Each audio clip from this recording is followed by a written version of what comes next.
Mental health matters. Understanding the mind matters.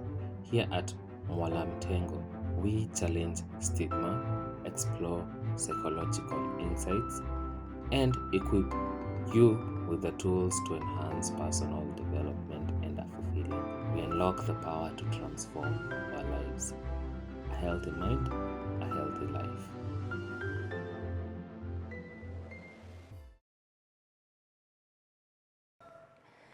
Hello guys, welcome to Mwalaa Mtengo podcast. My name is Hefziba Wanjiko. I'll be your host, and today we have a very wonderful, amazing guest. I'd really want him to introduce himself. Karibu. Thank you very much. My name is Michael Mwalaa Mtengo, a social worker and a counselor, and I'm here with Madam Shi so that we can discuss this thing. So we've been hearing about mental health. Yeah. And I think we just know it from people speaking about it, but we want to dig deep. Yeah. What is mental health really?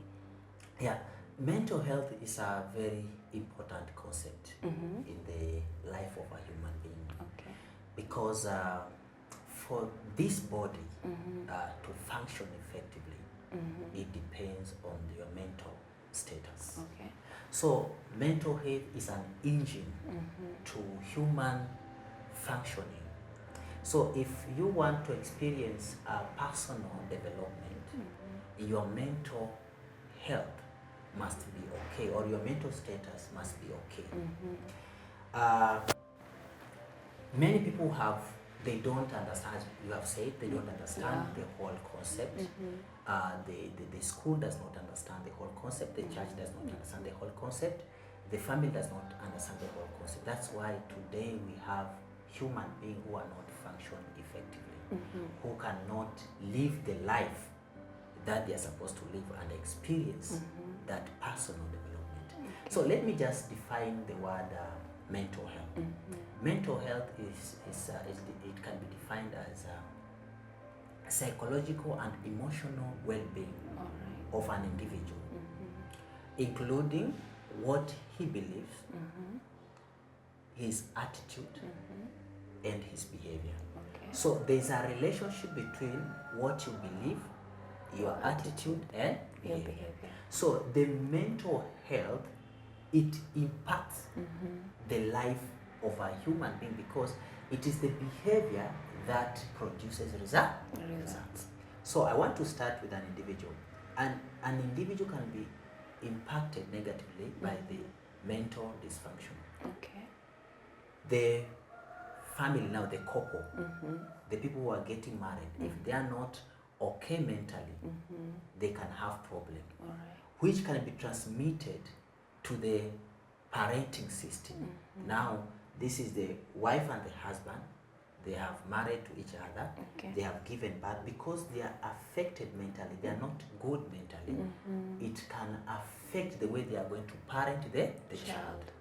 And because the child has been parented by the parents who are affected mentally, negatively, True. the child also may have mental problem or issues. So this child will not be able to live a good life. Okay. Now we are coming from the child. Now the child has gone to school. If this child has a mental problem, it means he will not be able to perform well in school. Now this child he goes to college. If he has mental problem, he cannot perform well in college. Yeah. And if he cannot perform well in college, it means now he has come out to the world. Maybe the world of career, business, and all that. Yeah. If this person has mental issue, cannot perform well, cannot become productive. So mental health is very important. And people have to understand this. So I've said that mental health is just a psychological, emotional well-being of that individual. Okay. So if your psychological life and emotional life is not functioning effectively, it means you have a mental problem. And that has to be addressed. Yeah. So how do you know that you need to seek professional help? Yeah, it's a good question. How do you know that you need to seek professional help? Number one, you have to understand that everyone needs counseling or everyone needs professional help. Why? Because you don't go for professional help because you have a mental disorder. When you understand the issue of mental health, it means that we have said that it's a psychological, emotional well-being, and when you add, it enhances personal development. Okay. So the person who is stagnated in life needs professional help. Because in the beginning we have said that the mental faculty, it is the engine of the body. That's why there's a relationship between the belief, the emotion, and the behavior. So every person who wants to experience personal development, whether you have a disorder or not, you need professional help. For a young person, he needs professional help for him to discover who he is, so that he can be able to do what he's called to do. Okay. For the family, maybe the couple now needs professional help so that they can also experience maximum of that, of being in that, of being a husband or being a wife. For a businessman, he needs or she needs professional help so that he can become more productive. You may be productive now, so that you can become more productive. For a person who is in the career or who is employed, he needs professional help, counseling, so that he can become more productive in his career. Because the human productivity is not limited. It does not go to a certain place to say that you cannot progress. So everyone needs professional help. If you experience stagnation, if you experience some mental like stress, depression, anxiety, if you experience some abnormalities, any kind of abnormality, you need professional help. Wow. Yeah. That's interesting. Yeah. And how does mental health affect our physical health? Yeah, I want you to understand one thing. Many people, they have failed to understand this. There's what we call a biopsychosocial model of health. Biopsychosocial model of health, it explains that there's a relationship between the body, the mind, and the social life. Okay. Are we together? So if you are affected psychologically, let's say you are suffering from trauma. Now let's say you have this trauma. Yeah. Childhood trauma.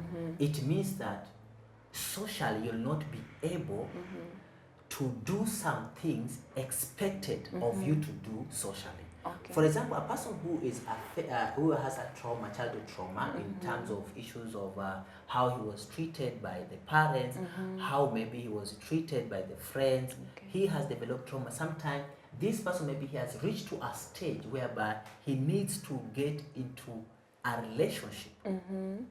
But because of that trauma, he cannot. Okay. He tries to get into the relationship. He wants to get married, or she wants to get married. But the trauma that he has, the past traumatic events that happened, it pushes him or her back.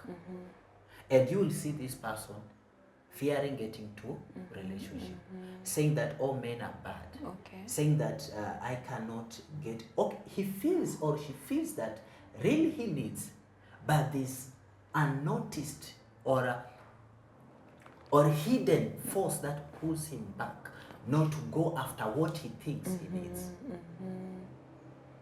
Are we together? Yeah.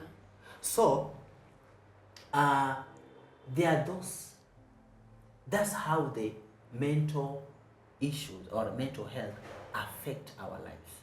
It makes you not to be able to achieve what you are supposed to achieve in that stage. Okay. Remember, human development is all about the stages, and in every stage, there's a certain thing that you have to achieve. There's a certain conflict that you have to resolve. So if you are stagnated, it means that the mental health has impacted you negatively. So it can impact you positively or negatively, depending on the status of that mental health. Yeah. Wow.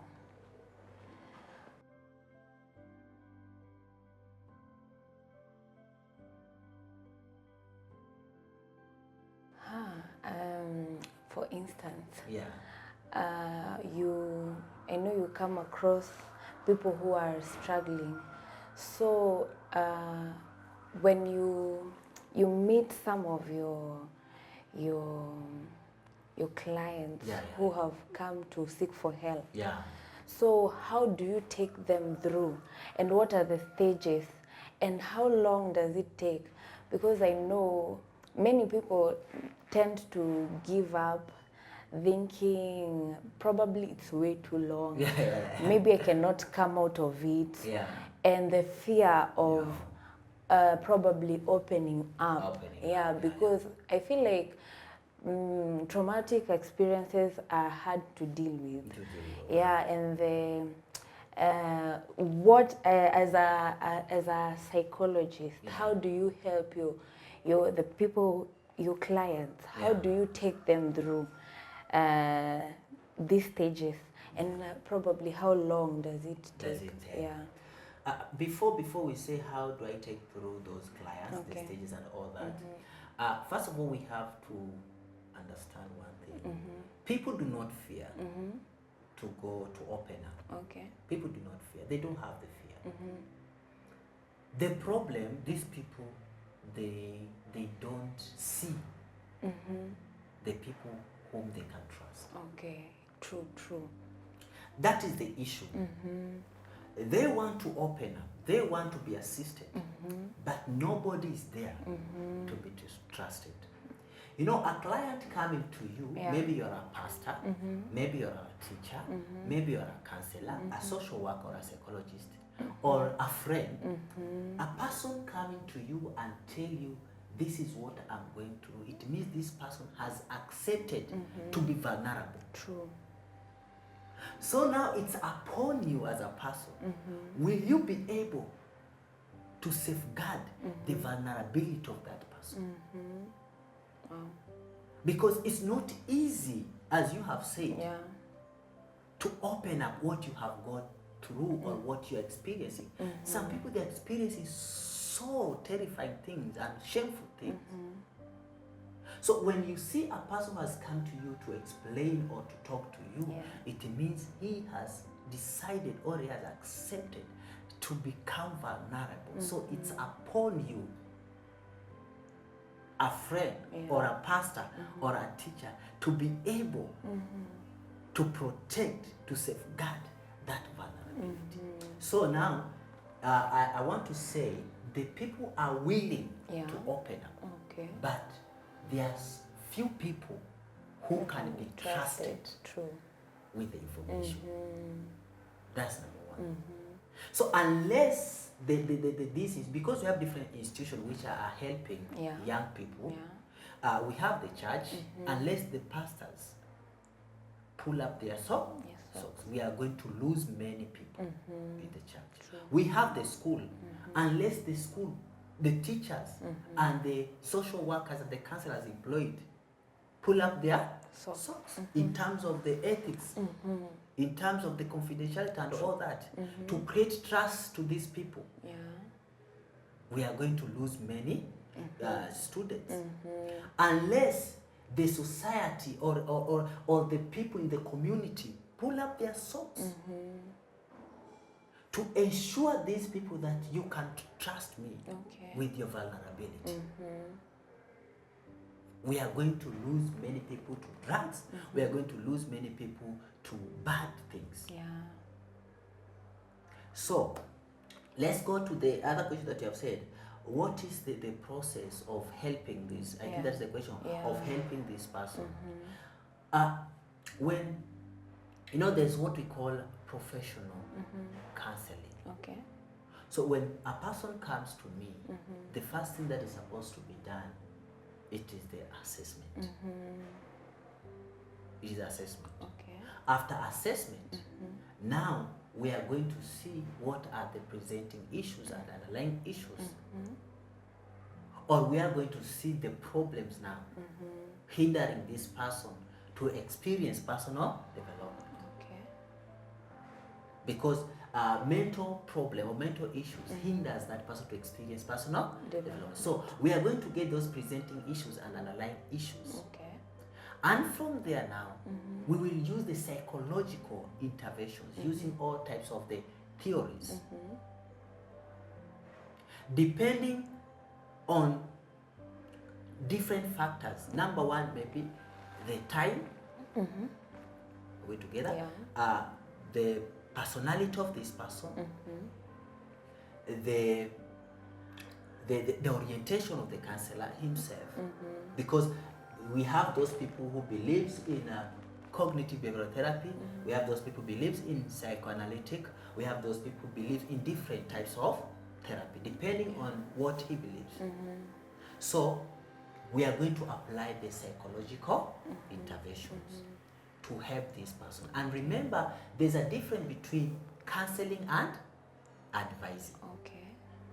Advising is to tell you what you are supposed to do. But counseling is to make you to be aware and realize what you are supposed to do so that you can help yourself. Why there's difference between advice and counseling? There's difference because when I come and tell you do this, it's like now I have made you to be me. But we are different people. I can deal because of my personality, because of my background, because of what my self-efficacy. I can deal with a certain challenge of life in a different way and succeed. But you, because of some factors also, maybe you cannot deal with that challenge. So I cannot tell you do this. For example, when you go to school and you see a child, a student who does not perform well, you cannot tell that student that you have to start very hard, you have to wake up in the night, you have to do this. No, you cannot tell that student like that because that student is different from you or from your children. First thing you have to assess to find his strength or her strength and to assess the environment. That's why for you to understand the human being, you have to assess the life space. The life space is about psychological environment and the physical environment that contribute to the behavior of that person. Okay. So counseling is a process. And healing, it depends on the counselee, the client, and also the counselor. Does the counselor use the right interventions? Okay. Does the client committed to play his role? So the healing process depends on both parties, the client and the counselor. Because we have said that it's not about advice. Okay. It's about helping the person to realize what he's supposed to do for him to overcome some of the things that he's experiencing. To develop coping mechanisms, to deal with the stress, to deal with the situation. So it means that I'm going to give this client, it means that the client is going to play a certain role. So if the client does not play the certain role that I have given, it means he may not be able to heal. Okay. True. So it is a process. And this process, in Kenya currently, the counseling is not much embraced because people, they don't understand what counseling is. True. People want to just to come and being told do this and this. But that may not work because you are not me. Yeah. I'm not you. And your problem is not just not affected by who you are, but also being contributed by the different factors surrounding you. Maybe your background, maybe your friends, maybe your family, maybe where you're coming, maybe your culture has contributed to what you're experiencing today. But I'm not coming from your culture. I'm not coming from your family background. I'm not coming from the place your friends you're interacting with. So I cannot tell you go and do this. I have to help you to realize what you're supposed to do according to your situation. Wow, that was quite interesting. I think now the people understand what mental health is. So what can you tell people about mental health and their approach to it? I just want to tell people to understand one thing. Mental health is the engine for human development and personal development. The moment you are affected mentally, you cannot live or you cannot maximize using the potential that you have. Because the mental problem causes what we call stagnation. And people have to understand that life is about becoming. Life is about becoming. Today I am who I am. After 2 years, both socially, economically, politically, academically, to be seen that there's a progress, and that is life. So if you are not becoming, if you are stagnated, or if you are going back, it means you have a problem mentally. Both individually, in the spousal system. When I talk about spousal system, it's about relationship between the husband and the wife. The spousal system, both in the parental system, which is the relationship between the parents and the children. In the children system, which is the relationship in the children life, those children, and also in the family as a whole. So if you see there's no progress, it means you have a problem mentally. Because life is about becoming. When you reach to a certain stage, if you are expected to get married, that stage, and you feel that you want to get married, if you feel and you don't go for it, it means there's a problem. If you want this and you don't go, you don't have energy to go after it, it means there's a problem. So people have to embrace the issues of mental health and seek for professional help. I have said it's not only those people who have the mental disorders such as trauma, depression, anxiety, cannabis use or alcoholic use disorder. No, all people need mental health services, needs to seek professional help. The churches have to embrace the mental health expert. And I want to say this. The first name that Jesus Christ in the church setup now, Jesus Christ was given when the prophet Isaiah was trying to prophesy about Jesus Christ. He said that he will be called a wonderful counselor. So delivering people mental-wise, it's very important in the church. So I want to tell people that to embrace these issues of mental health and seek for professional help. Yeah. So guys, that was a very interesting show. I would like our guests to tell us where you found your social platforms, how they can reach you. So in Facebook we have a page, Healing Path Counseling Center. That is the Facebook, and also we are located at Mburu Plaza, room 408, Healing Path Counseling Center. And also you can find me in the TikTok, Mwalaa Mtengo, YouTube, Mwalaa Mtengo. Wow, nice. Thank you guys for watching, staying tuned. Thank you for the wonderful insight. I know there's a life that has been transformed and has been equipped with knowledge. Remember to subscribe to our YouTube channel, Mwalaa Mtengo. Yeah.